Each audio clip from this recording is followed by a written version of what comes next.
I used to go with Moi. But Moi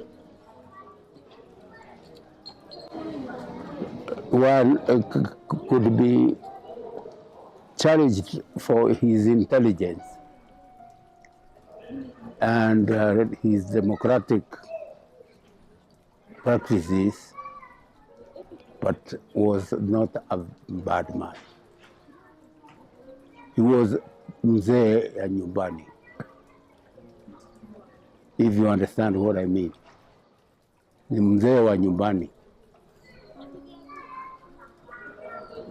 And as a matter of fact, I did public relations for about 1 year. When I saw where the ship was facing, and I withdrew slowly, I stopped going to Jogo House slowly, without talking, without telling anybody, because I did not want to go that far or beyond that line with Moi, because he had engaged into undemocratic practices of detention, very rough talk in public, and I did not want to be part of it. I was public relations to Moi, and I used to go to him, with him in plane. If you go a little bit further so that you can get the proper perspective, understanding the nature of Kenyan politics, the nature of the political alignment that were taking place, and the fact that a person like Wanguhu took a stand and stood with Jaramogi against maybe what the propaganda had been perpetrated by members of the community that Wanguhu came from. And the fact that he was able to stand and say, no, I'm not going to play ball, I'm not going to compromise my principles. Those are the kind of the real principles that we need in this country, where people can really stand and stand by their own principles, not yield to convenience, not yield to political convenience of their community, and go with the mob, demonize people without facts, because that has become the thing.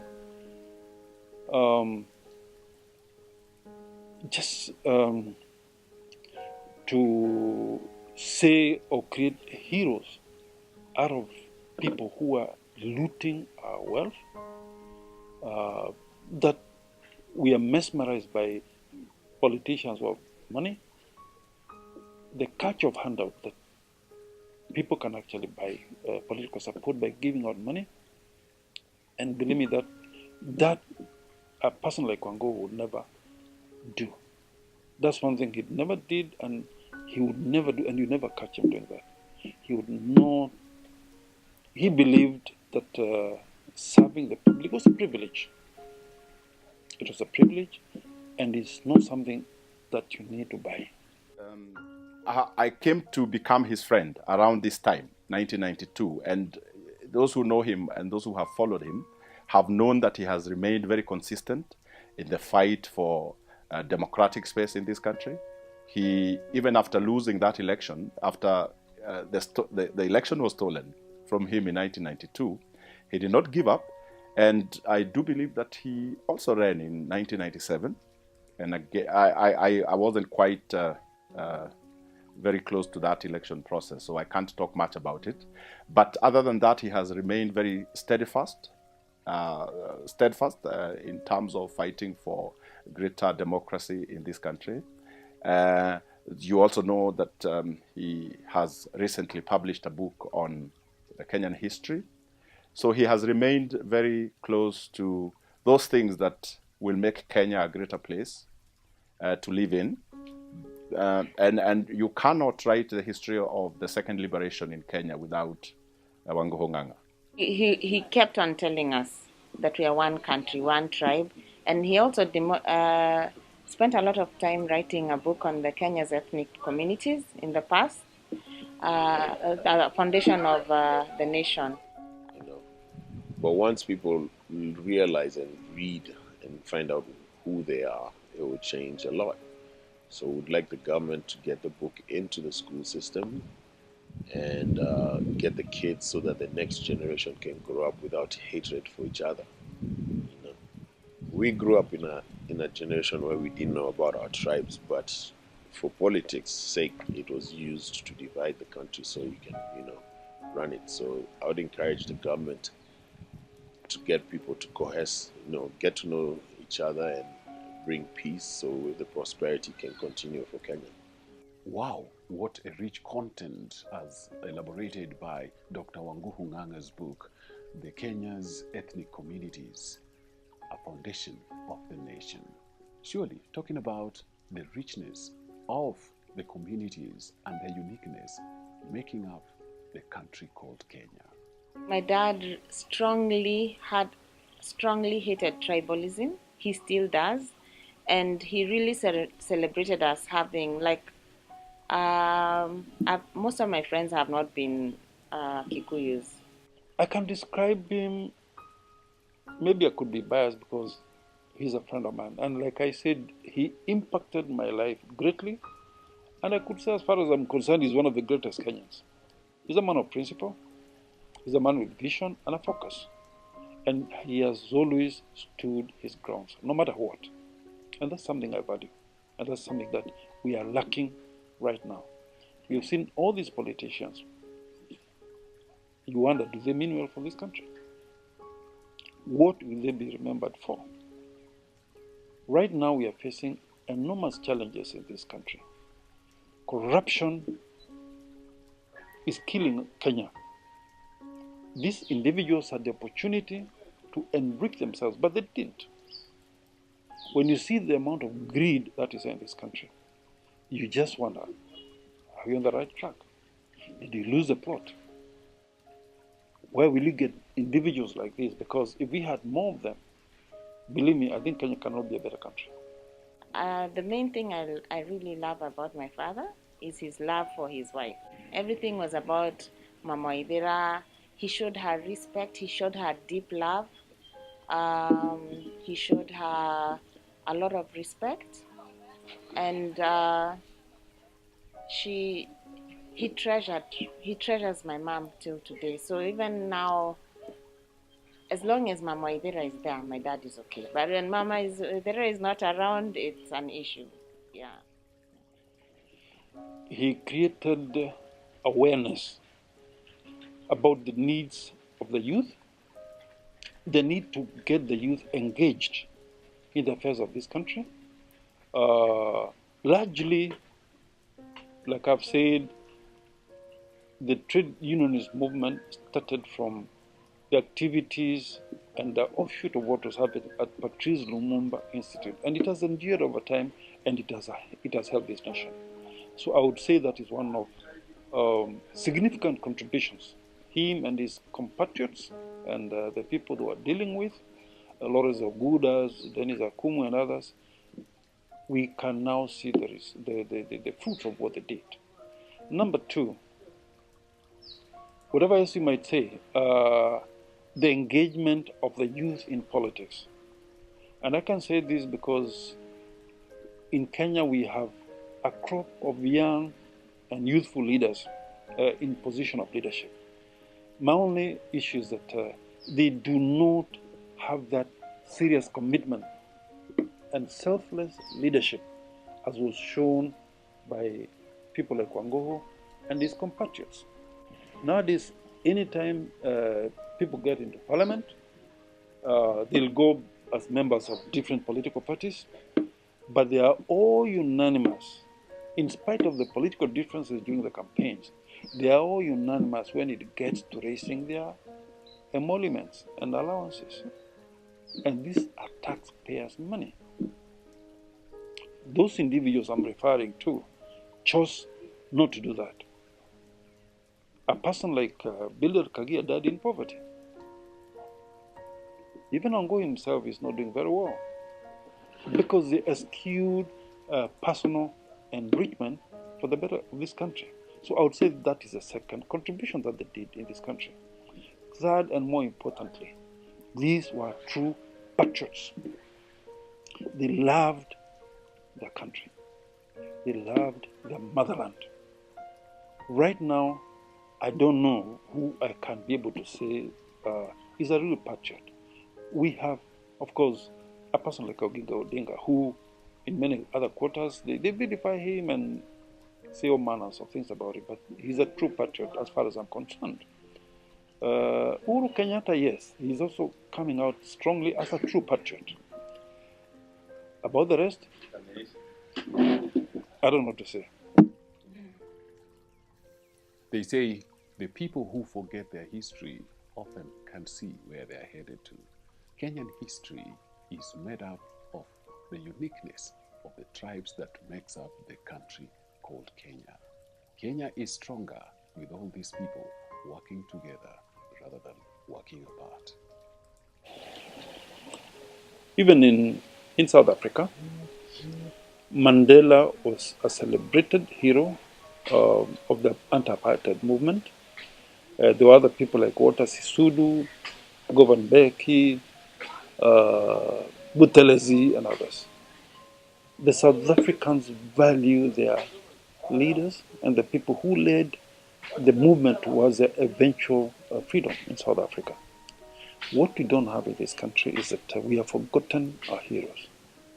And in my opinion, is an indictment on us as Kenyans,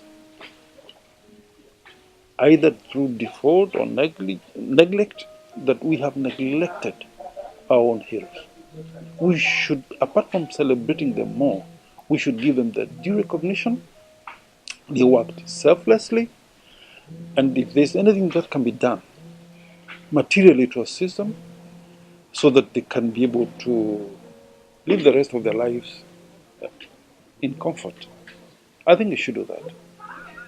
Yes, I wish that people appreciate the roles that were played by people like Wanguhu. Okay? So the people who made sacrifices, which need to be recognized in our society.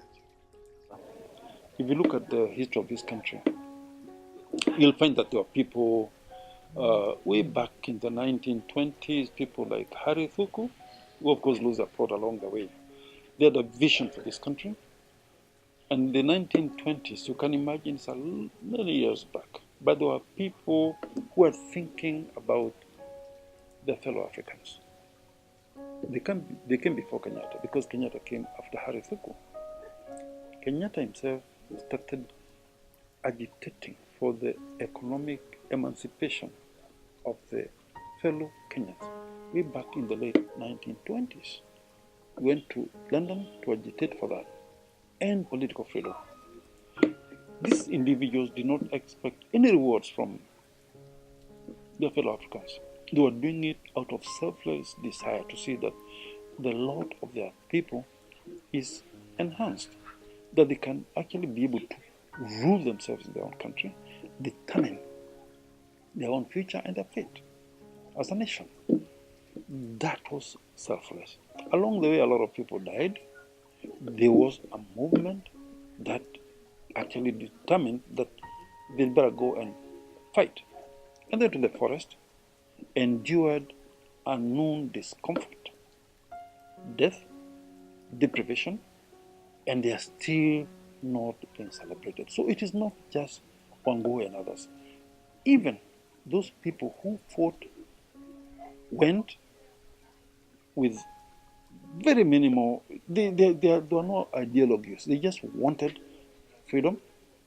They were fighting for land and political emancipation. Some of them live in absolute and abject poverty in this country. Up to now, there are some who live in forest reserves in Mount Kenya, in Nyeri. It's a historical fact. They are there in extreme poverty.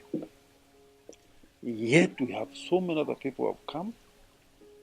They have not only made tremendous personal wealth, but they are looting the economy of this country, embezzling taxes to enrich themselves, and then use the same money to acquire political positions and entrench themselves in politics and leadership in this country. That is the tragedy of this country. And unless we sit back and ask ourselves, what is the future of this country? What are we bequeathing to the future generations in this country? I guarantee you, unless we do that, unless we go back to our history, and that's what I'm saying, it's very, very important to understand where are we coming from, because the moment we know that, we know where you're going, and we know who to go with.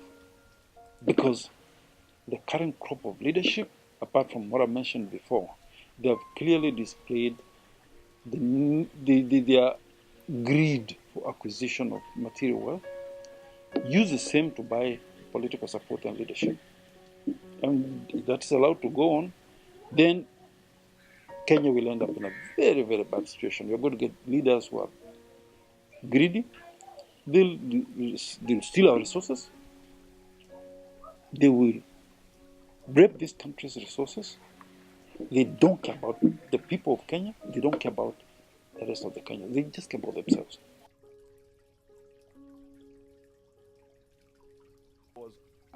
If you ask me to characterize his failure, I would say it's the failure of not being able to convert his leadership into power. Because you can be a leader, but unless you get into a position of influence so that you are able to change the systems, then it doesn't really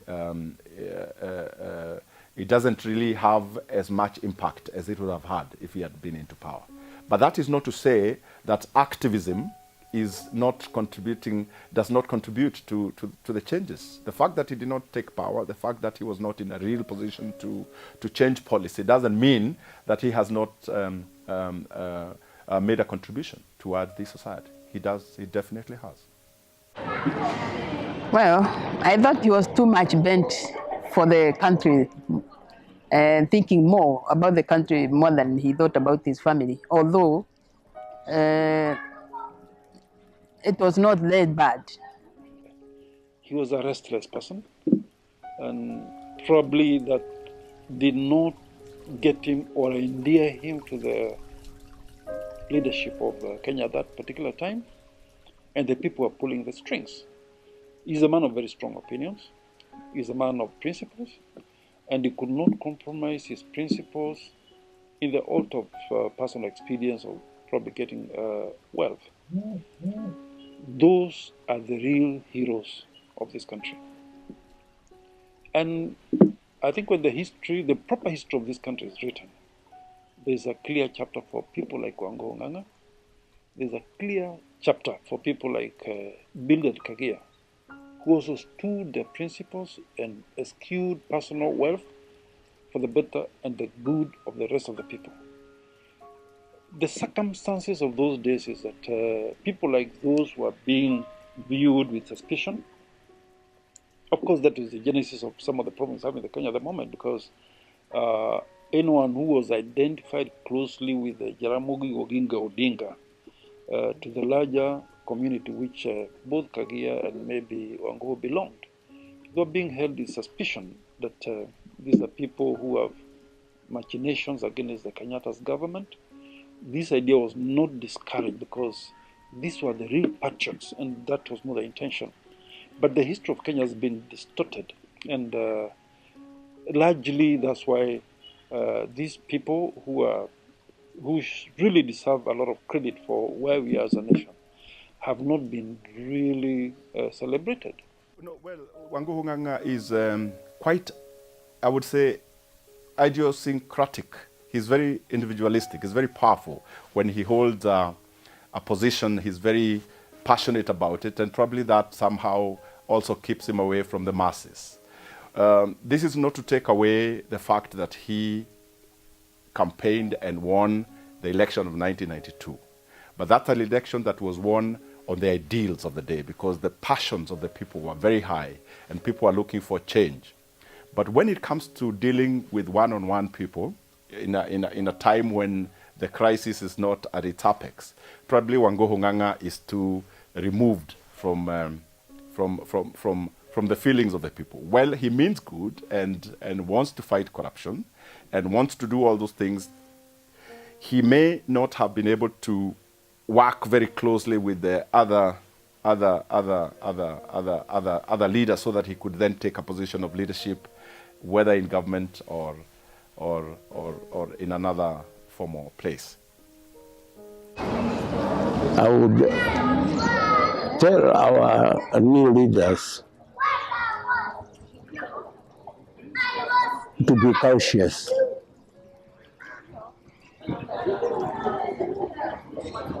to be careful, to listen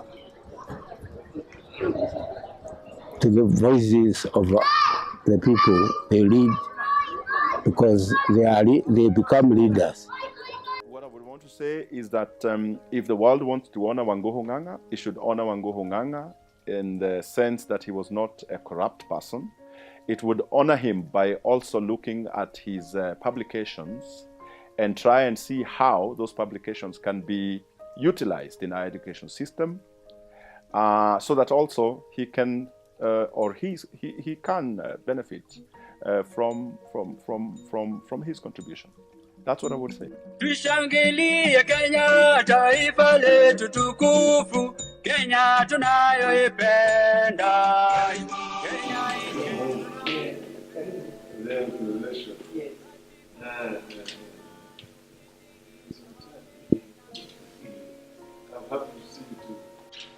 And I'm very thankful, and particularly thankful to Honorable Odinga,